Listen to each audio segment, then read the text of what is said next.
안녕하세요, 구독자 여러분. 구독과 좋아요는 채널 운영에 큰 힘이 됩니다. 안녕하세요. 경기도와 인천을 오가며 사업을 하는 37살 여성입니다. 제가 하는 사업은 요식업이에요. 돼지 부속과 냉동 삼겹살을 주 메뉴로 하는 고깃집을 운영 중에 있습니다. 총 5개의 지점이 있고 차후 가맹점 계약을 하고 하나의 업체로 성장시킬 계획을 갖고 있어서 조금 크게 운영하고 있어요. 별도의 사무실을 두고 사무 업무를 보는 직원이 저 포함 5명입니다. 실제로 매장에서 근무하는 점장들, 여러 직원까지 합치면 나름 중소기업 못지않아요. 제가 이르다면 이른 나이에 많은 것을 이루고 살고 있는 이유는 어려서 가정 형편이 좋지 못한 이유에서였습니다. 얼굴도 모르는 아버지와 저를 낳고 100일도 안 되어 이름 모를 합병증으로 돌아가신 친엄마. 덕분에 저는 외할머니 손에서 자랐고 새벽부터 저녁 시간까지 시장에서 일을 하시며 저를 뒷바라지 해주셨습니다. 할머니의 모습을 보고 자란 저는 이악 물고 돈을 벌어야겠다. 수백 수천 번을 생각하고 지금까지 앞만 보고 달려왔어요. 할머니는 제 인생의 본보기자 제가 제일 사랑하고 존경하는 사람입니다. 제가 이렇게 구구절절 지난 이야기를 하는 이유는 오늘 여러분께 말씀드린 제 사연과 관련되었기 때문이에요. 사업을 하는 데 있어서 어느 정도 성공을 하고 만난 사랑에 크게 배신당했었거든요. 제 운명이라 믿었던 남자와 그 가족들에게 철저하게 짓밟힌 것도 모자라 호구가 될 뻔했던 그 일이 아직도 잊히질 않습니다. 그 일 때문에 결혼과는 담을 쌓게 되었고 할머니껜 죄송하지만 비혼주의가 되기로 했죠. 다행히 파혼으로 그쳤기 때문에 이혼녀 딱지가 안 붙은 건 천만다행이라고 생각합니다. 그럼 기막힌 파혼 사연 한번 들어보실래요? 할머니, 오늘 일은 좀 어때요? 쉬엄쉬엄 좀 하지. 상철이 오면 같이 하라니까. 그러다 할머니 골병 든다고. 에이, 평생 해오던 일인데 뭐가 힘들다고 그러니? 육신이 아픈 건 자고 일어나면 괜찮다. 할머니, 예전이랑 지금이랑 같아? 지난번에 한의원 계속 다녔잖아. 그러니까 몸 좀 사리면서 하시라고. 살 만큼 살았는데 미련도 없고 그저 할 수 있을 때까지 일하다 죽을 거야. 할머니, 내가 죽는다는 소리는 하지 말랬지? 나랑 오래오래 살아야지. 나한테는 할머니가 전부란 말이야. 너도 이제 나이 먹을 만큼 먹었잖냐. 적당히 좋은 놈 만나서 시집가서 토끼 같은 자식들 낳고 살아야지. 언제까지 이 늙은 할머니 끼고 살래? 에이, 서운하게 왜 그래 진짜. 난 할머니밖에 없단 말야. 아직 할머니한테 배울 것도 많고 할머니가 이렇게 딱 버티고 있어줘야 내가 일할 맛이 나지. 어휴, 내가 우리 손녀 고집을 어떻게 꺾니? 이럴 때 보면 하늘에 있는 네 엄마랑 똑 닮았구나. 엄마도 이랬어? 그럼 너보다 더 했으면 더 했지. 그리고 이만큼 배웠으면 다 배운 거다. 이미 너 혼자 해도 될 수준이야. 내가 할머니한테 아주 혹독하게 배우긴 했지. 앞으로도 잘 부탁해요. 오늘 모처럼 일찍 장사 끝내고 우리 맛있는 거 먹으러 가요. 알겠다. 상철이도 같이 가자. 하루 종일 고생했는데 밥 한 끼 먹여야지. 그 시절 할머니는 정육점을 운영하셨던 외할아버지에게 시집 오셨는데 유일하게 배운 기술이 고기 손질하는 기술이었어요. 살림은 두말할 것도 없었습니다. 평생 자식들 뒷바라지하며 사셨는데 외할아버지가 돌아가시면서 그때부터가 고생이었죠. 급격히 기운 가정 형편에 갑작스레 가장이 되셨고 아픈 엄마와 핏덩어리인 저를 보살피면서 팔자에도 없는 노동을 하신 겁니다. 그래도 저희 사정을 딱하게 여기신 시장 정육점 사장님의 도움으로 할머니는 일을 하시며 생계를 이어나갈 수 있었어요. 그 모습을 보고 자라서 그런지 저는 어려서부터 일찌감치 돈을 벌어야겠다고 생각했습니다. 보고 배운 게 할머니가 하시던 일이어서 조금 힘들지만 관련된 일을 하기로 했고, 고등학교도 그쪽 분야로 진학했고요. 남들은 인정해주지도 않는 그런 학교를 뭐 하러 다니냐 손가락질했지만 나름 특성화 고등학교였고 제가 할 수 있는 일을 배울 수 있다는 점이 참 좋았거든요. 학교가 끝나면 할머니를 도와드리는 게 습관이 돼서 그런지 자연스레 실력도 쌓게 되고 그걸 직업으로 삼았습니다. 처음엔 많이 칼질을 해봐야 한다며 도축장에서 가죽 벗기는 일, 고기 분류하는 일을 주로 했습니다. 그래서 그걸 미천으로 지금 이렇게 어엿한 사업가가 된 거고요. 아무튼 할머니는 저를 금지옥엽 키워주신 아주 고마운 분입니다. 할머니가 제 삶의 활력소이자 인생을 살아가게 해주는 원동력이거든요. 지은아, 일이 아주 바쁘지? 그럼 할머니, 정말 몸이 10개라도 모자랄 것 같아. 사업이 이렇게 힘든 줄 알았으면 그냥 정육점만 꾸준하게 운영하는 건데. 어이구, 그러게 뭘 했냐? 너 분명히 힘들어 투덜투덜 될 거라고 했지? 이왕 시작한 거 끝을 봐야 하니 힘들어도 묵묵히 버틸 수밖에 없다. 이제 시작인데 그만두면 아깝잖니? 그건 나도 그래요. 내가 욕심이 많아서 자처한 거니까 어떻게 해서든 끝까지 해내야지. 정육점은 걱정하지 말아라. 성현 씨가 힘도 잘 쓰고 일머리도 있고 여러모로 도움이 많이 되고 있어. 사장님 덕분에 제가 더 많이 배우고 있습니다. 역시 연륜은 무시 못해요. 저도 기술 좋다고 칭찬 많이 받았는데 사장님 하시는 거 보면 따라가기 어렵다니까요. 허허, 입에 발린 소리 그만하게. 그래도 젊은 사람 뒤따라가기 어렵지.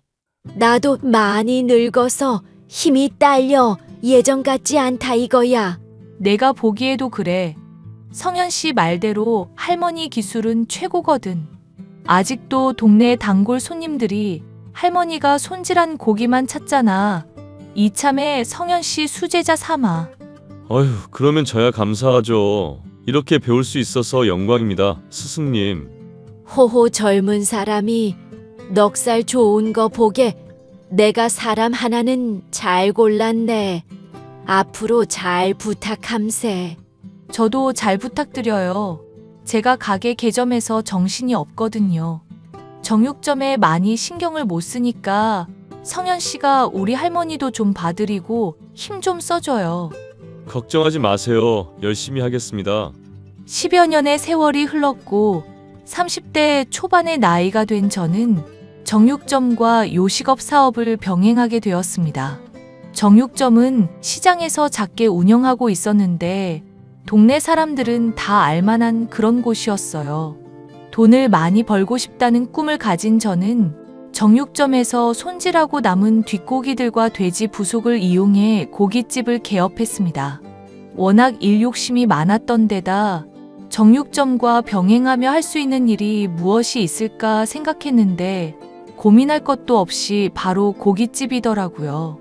어렵사리 모아둔 돈과 약간의 대출을 받아 인천 부평 지역에서 지금의 가게를 개점했습니다. 바로 1호점이었죠. 호기롭게 시작한 첫 사업은 대성공을 거두었습니다. 마침 유튜버들이 먹방이라는 주제로 막창이나 통대창 등 돼지 부속들이 한참 인기였는데 그 인기에 힘입어 장사가 무척 잘 됐거든요.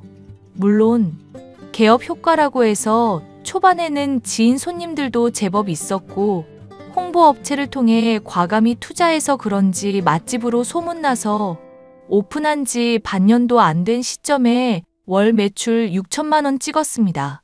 가게가 10평 남짓한 작은 공간이라 회전율이 높아야 했는데 구이 특성상 빨리 먹고 치고 빠지는 건 어려웠어요.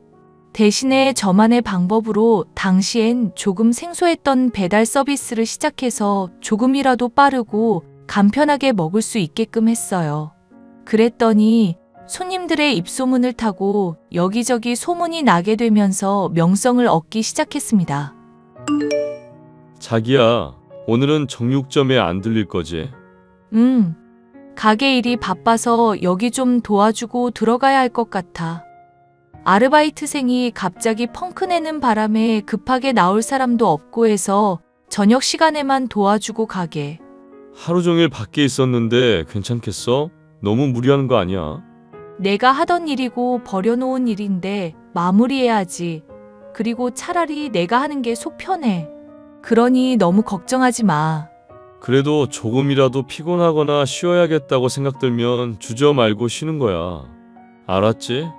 아휴, 알았어요. 할머니랑 하루 종일 붙어 있어서 당신도 잔소리 닮아가는 거야? 에이, 나는 자기가 고생하니까 쉬엄쉬엄 하라고 말해주는 거야. 잔소리가 아니라고. 아, 알았어. 그나저나 오늘 매출은 어때? 요즘 방송 나온 거 보고 직접 고기 사서 먹겠다는 사람들이 있어서 많이들 찾아갈 텐데 힘들지? 아니야, 괜찮아. 그게 다 돈 버는 일인데 감수해야지.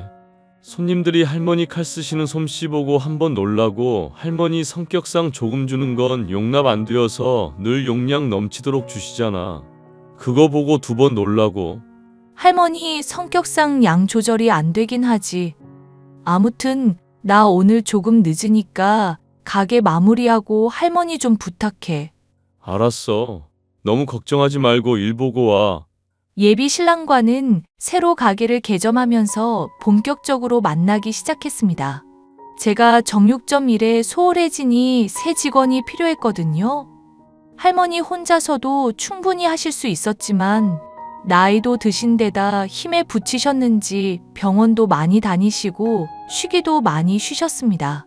그래도 하루아침에 가게를 접을 순 없었기에 새로 채용한 직원이었는데 저랑 동종업계 종사자였죠. 나이는 저보다 2살 어렸는데 행동도 예의 바르고 자기 할 일은 똑 부러지게 해서 참 마음에 드는 직원이었습니다.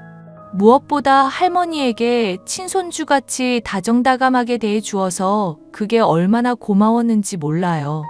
그렇게 정육점과 고깃집을 오가며 바쁜 나날을 보내다 자연스레 서로에게 호감이 생겼습니다. 2년 정도 연애하니 나이도 나이인 만큼 결혼 생각을 하게 되더군요. 결혼이 인생이 전부가 아니고 사업도 하는 마당에 겁날 것도 없었는데 할머니 생각에 좀 서둘러야겠다 싶었습니다. 솔직히 일반 사람들과는 다르게 살아왔다 보니 그 부분에 있어서 자신감이 부족하기도 했고요. 결혼을 결심한 만큼 양가 집안에 정식으로 인사를 드리기로 했어요. 처음 뵙겠습니다. 김지은이라고 합니다. 엄마, 우리 지은이 예쁘지? 뭐 그럭저럭. 일단 이야기 좀 하게 이리 와서 앉아라. 저기요, 내가 시어머니 될 사람이니까 말 정도는 편하게 해도 되지? 그럼요. 저도 불편한 거 싫으니 어머님 좋으실 대로 하세요. 호호, 말이 좀 통하는 것 같구나. 그나저나 사돈어른 될 분들은 뭐 하시는 분들이니? 나이도 나이인지라 결혼 자금은 제대로 모았니? 엄마, 하나씩 물어봐요. 이 사람 마시던 물도 체하겠어. 너는 좀 가만히 있어. 이런 거는 여자들끼리 나눠야 하는 거야. 내가 낄 자리가 아니라고. 그냥 조용히 듣고 있다가 알겠다 하고 가면 되는 거야. 아버지는 솔직히 어떤 분인지 잘 모르겠어요. 엄마는 저 낳고 얼마 안 된 시점에 지병 때문에 돌아가셨어요. 그래서 할머니 손에 자랐습니다. 어머, 그런 사정이 있었구나. 그러면 무슨 일해? 돈은 좀 모아놨고? 우리 아들이 일하는 곳 사장님이라는데 사실인가? 네, 현재 행복시장 안에서 정육점 운영하고 있고 그 가게를 지금 성현 씨랑 저희 할머니가 맡아서 하고 계세요. 그리고 저는 얼마 전부터 가게 개점했고요. 가게라면 어떤 가게? 지금 사업하고 있다는 거지? 엄마, 지금은 고깃집 하나지만 여기 유명인들도 엄청나게 오고 완전 맛집으로 소문났어. 그래봤자 뭐 얼마나 벌겠니?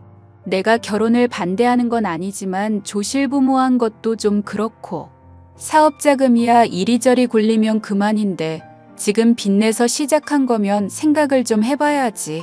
엄마, 그래도 이 사람 한 달에 매출 1억 가까이 될걸? 아무리 빚냈다고 해도 갚는 건 식은 죽 먹기라니까?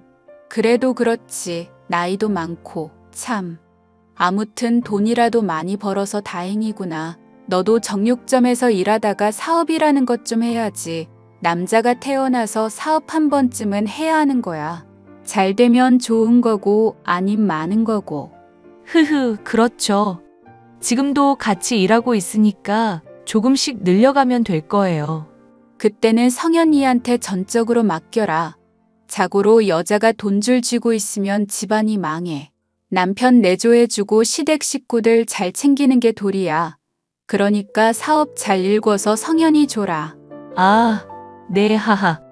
시어머니는 처음엔 저를 무시하는 듯 하더니 금전적인 여유가 있다는 걸 아시고는 금방 태도를 바꾸시더라고요. 그러면서 대놓고 사업은 남자가 해야 한다면서 제가 일군 사업을 예비 신랑에게 넘기라는 말까지 하셨습니다. 솔직히 시댁을 까내리는 건 아니지만 우리 집에 비하면 부족해 보이는 형편이었습니다. 자가라고는 하지만 방색 한 짜리 빌라였고 대출이 아직도 2억이나 남아 있었죠. 그리고 남편과 연년생인 시누이가 한 명 있었는데 딱 봐도 형편에 맞지 않는 사치를 부리고 있더군요. 아무튼 그렇게 양가 집안에 인사를 드리고 상견례도 무사히 치렀습니다. 의외로 시어머니는 예단은 생략하고 그 돈으로 같이 살 집에 더 투자하자고 하더군요. 시댁 형편이 좋지 않아 큰 돈을 보태주진 못해서 결국 제가 집, 예비 신랑이 살림살이를 구입하기로 했습니다. 그것도 아낀다고 식기류는 도매센터를 이용했고 가전과 가구도 인터넷 최저가로 구매했어요. 어떻게 보면 절약할 수 있는 건 절약해서 좋았지만 거지근성을 눈치챘어야 했습니다. 결혼 날짜까지 잡히니 뭔가 이때다 싶었는지 예비 신랑의 태도도 조금씩 바뀌더라고요. 자기야, 자기 타고 다니는 차 오래된 거 아니야? 시아버님이 타고 다니시던 거라며. 나도 마침 지점 왔다 갔다 해야 해서 차를 하나 구입하지 했는데 이참에 우리 둘 다 새 차로 바꾸자. 어때? 어? 정말? 차를 사준다고? 우와, 우리 마누라 웬일이야. 아니, 비싼 차는 말고 어차피 일하면서 타고 다녀야 하니까 실용적인 차로 고르려고. 나도 가게 자주 다녀야 하고 가끔 물건도 사서 날라야 하니까 나는 레이라는 차를 봤거든. 레이? 뭐 장 보러 다니고 그런 거로는 나쁘지 않지. 그래도 차가 2대면 한 대는 외출용으로도 겸할 수 있는 차면 좋지 않을까? 그렇지. 근데 양갓집도 다 근처고 어디 멀리 갈 땐 자차보다는 기차나 비행기 이용하니까 굳이 큰 차 필요 있나 싶어서. 자기 의견은 알겠는데 그래도 이왕이면 중형차도는 뽑았으면 좋겠어. 오래 탈 거 생각해서. 그런가? 난 레이 한 대랑 아반떼 정도 생각했는데. 아반떼는 무슨 K7 정도는 타줘야지. 이왕 사는 거 외제차면 더더욱 좋지만. 자기야, 이번에 가게 개점하면서 금전적인 부분 마이너스인 거 알잖아. 우리 결혼하는 것도 그렇고 집도 얻으면서 돈 많이 썼다고. 그래서 적정선에서 고르자는 건데. 아, 알겠어. 일부러 나 눈치 주는 거야, 뭐야? 그런 뜻 아니란 거 잘 알잖아. 아무튼 나는 레이 살 거야. 당신도 잘 골라봐. 아니면 이번 주에 같이 매장 가보던가. 정말? 일단 알겠어. 솔직히 일하면서 고급스러운 차가 굳이 있어야 하나 싶었습니다. 하지만 남편 말대로 한 대 정도는 비싸진 않더라도 적당한 차는 있어야 하겠더라고요. 제가 여자라 그런지 모르겠지만 차에 대해 그렇게 욕심이 있던 편이 아니라 크게 신경을 쓰지 않았었습니다. 결국 예비 신랑의 고집대로 K7인지 뭔지 하는 차량을 구입했습니다. 그래도 양심이 조금이라도 있는지 차 살 때 1,000만 원 보태더라고요. 물론 나머지는 제 돈이었지만요. 그렇게 하나하나 준비하며 결혼 준비도 막바지에 이르렀어요. 사업하랴, 결혼 준비하랴, 양가 식구들 챙기랴 정신이 없었습니다. 청첩장 디자인도 고르고 웨딩 촬영도 하고 바쁜 시간을 보내는데 시댁 식구들과 큰 마찰을 빚게 되었습니다. 바로 시누이 때문인데요. 이 문제로 결혼을 할지 말지 고민하게 되면서 제 인생에도 위기가 닥치게 된 거죠. 얘들아, 저녁에 시간 어떠니? 나는 오늘 비가 와서 그런지 한가하네. 6시면 마칠 것 같아. 왜? 무슨 일 있어? 기니 할 얘기가 있어서. 유진이랑 관련된 이야기인데 아무래도 결혼 앞둔 너희들한테 제대로 이야기하는 게 낫지 싶어서. 그리고 어차피 새아가도 우리 식구 될 건데 같이 알아야 할 것 같아서 부르는 거다. 아, 저 가게 나갔다가 시간 말씀해 주시면 맞춰갈게요. 그래, 저녁 7시까지 와. 식사하면서 이야기하자. 어이구, 잘 먹었다. 엄마, 근데 할 이야기가 뭐야? 뜸들이지 말고 이야기해봐. 맞아요, 어머니. 아가씨한테 무슨 일 생겼어요? 결혼 앞둔 너희들한테 못할 짓 하는 것 같아서. 뭔데 그러세요? 아가씨 어디 아프기라도 해요? 아니면 어머님이 어디 불편하세요?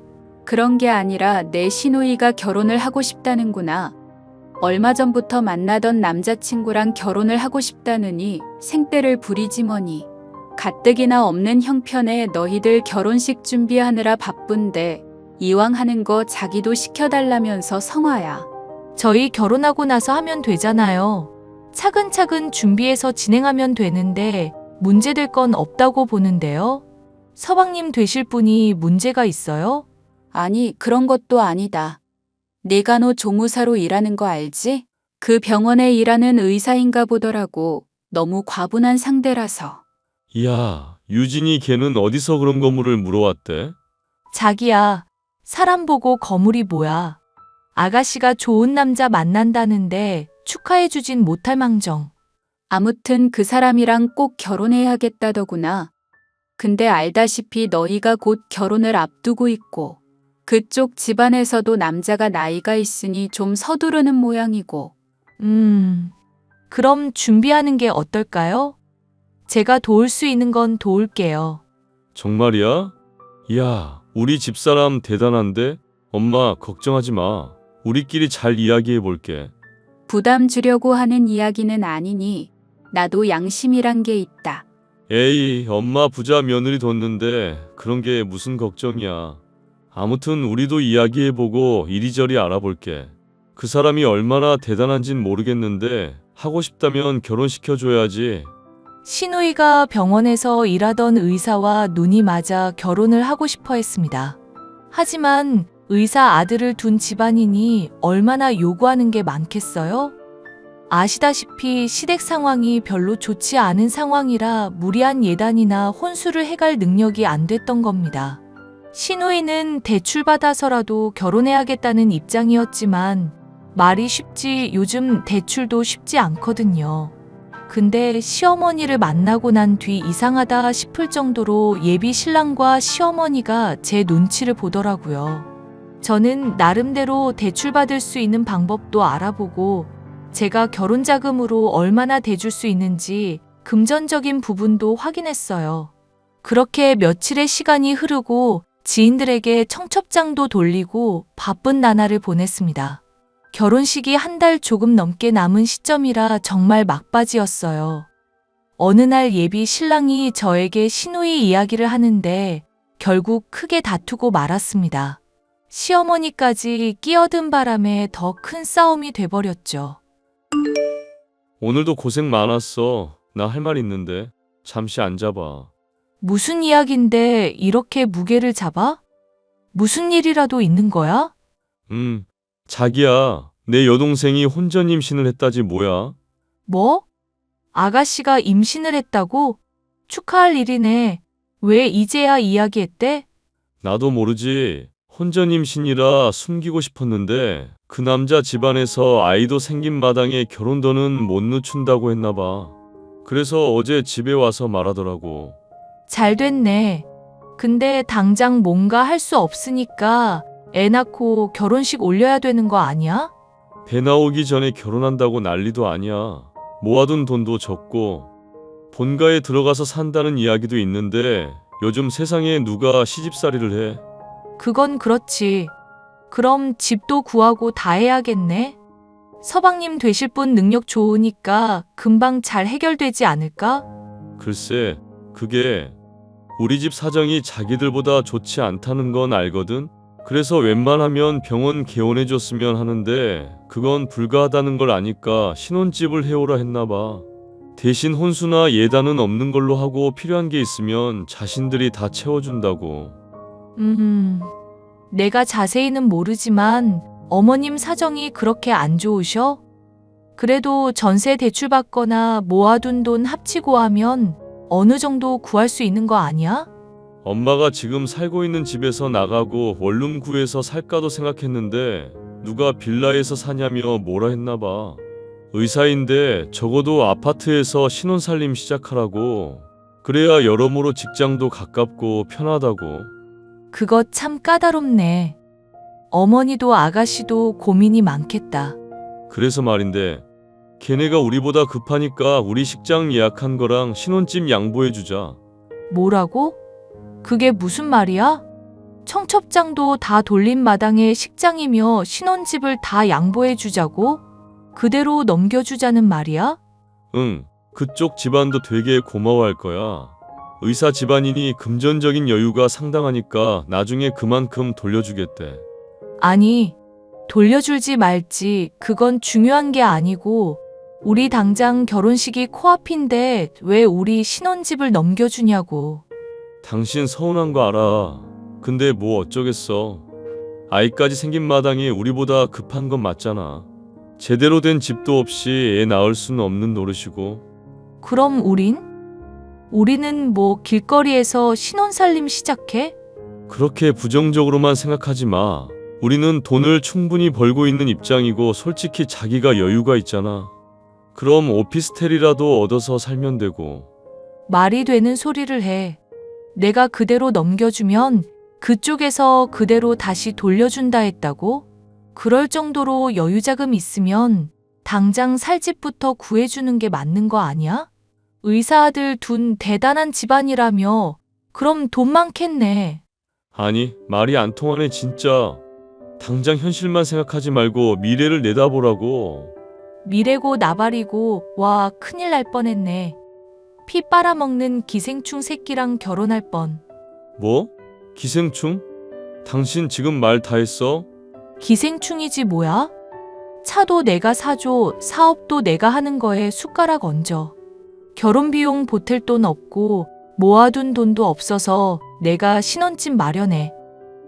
아, 가전 가구 사는 거 다 최저가로 사서 이것저것 합치면 1,000만 원 정도 들었네?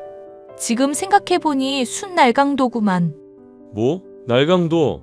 너 지금 말 다 했냐? 우리 집 무시하는 거야 뭐야? 말은 똑바로 해. 무시하는 게 아니라 제대로 된 걸 알려주는 거야. 여자가 집이며 차며 뭐며 다 해주는데 숟가락만 얹으려다가 갑자기 이걸 다 자기네들이 아무런 대가도 없이 먹겠다는 게 날강도지 뭐야? 그렇게 말하면 내가 곱게 알았다 할 줄 알았니? 와, 당신 그렇게 안 봤는데 속 좁다. 속 좁은 게 낫다. 난 너랑 이 결혼 못하겠다. 청첩장 돌린 거 그대로 다시 회수하고 위약금 물더라도 다 취소해버릴 거니까 그렇게 하라. 그리고 너 당장 정육 좀 그만둬. 아니, 그렇다고 이러는 건 아니지. 사람이 왜 이렇게 극단적이야. 상황을 이렇게 만든 건 너야 미친놈아. 감히 어디 피를 빨아먹으려고 해? 당장 정육 좀 그만두고 내일부터 나오지 마. 결혼 없던 걸로 해. 야, 야! 야, 너 우리 아들한테 무슨 짓을 한 거야? 연락 잘하셨네요. 시누이 결혼하는데 저희 거 그대로 다 주자고 했다면서요?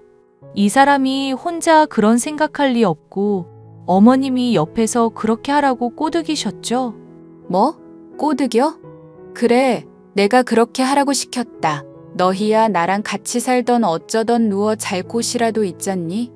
네 시누이, 아이까지 가졌다는데 불쌍하지도 않아? 그게 왜 불쌍해요? 자기들이 좋아서 만든 아이를 지금 나보고 책임지라 이거잖아요. 살 집도 구해줘, 식장도 내놔라. 이게 무슨 심보예요? 아무튼 난 이 결혼 못하니까 그렇게 아세요. 그리고 지금 결혼식 올릴 형편 못 되면 그 형편에 맞춰 살든가 해야지. 너무 욕심이 과하시네요. 너 그렇게 사람 무시하는 거 아니다. 우리 집안이 어떤 집안인 줄 알고. 어떤 집안이긴요. 사람 피 빨아먹는 기생충 집안이죠. 그 아이 책임지는 건 제가 아니라 시누이랑 서방님 될 그 두 사람인 거예요. 어머니도 왈가왈부하지 마시고 두 사람이 알아서 해결하게 두세요. 헤어지면 그것 또한 그 두 사람 몫이니까요. 아무튼 전 이 결혼 못합니다. 파혼하는 걸로 알 테니까 그렇게 아세요. 야, 이 미친년아. 애들 결혼이 장난이야? 아, 장난 아니죠. 그래서 그만두는 건데요. 남의 재산 탐내서 기생충 짓 하는 건 장난이에요? 그럼 할 말 다 했으니까 끊을게요. 그렇게 저는 파혼했습니다.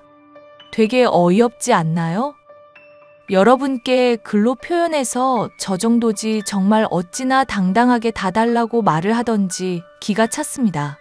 예비 신랑과 시어머니는 정육점이며 가게며 며칠이고 찾아와 결혼은 물을 수 없다며 온갖 난동을 부렸습니다. 하지만 이미 저는 마음이 떠나버린 뒤였죠. 할머니도 제 파혼 사실을 아시고는 마음 아파하셨지만 그 이유를 알고 나니 예비 신랑과 시어머니에게 호통을 치셨더랬죠. 살면서 할머니가 그렇게 화내는 건 처음 봤을 정도니까요. 신혼집에 예비 신랑이 사들인 가전과 가구는 이삿짐 센터를 통해 모조리 시댁으로 보내버렸습니다. 수용할 공간이나 있는지 모르겠지만 자기들이 알아서 처리하겠죠.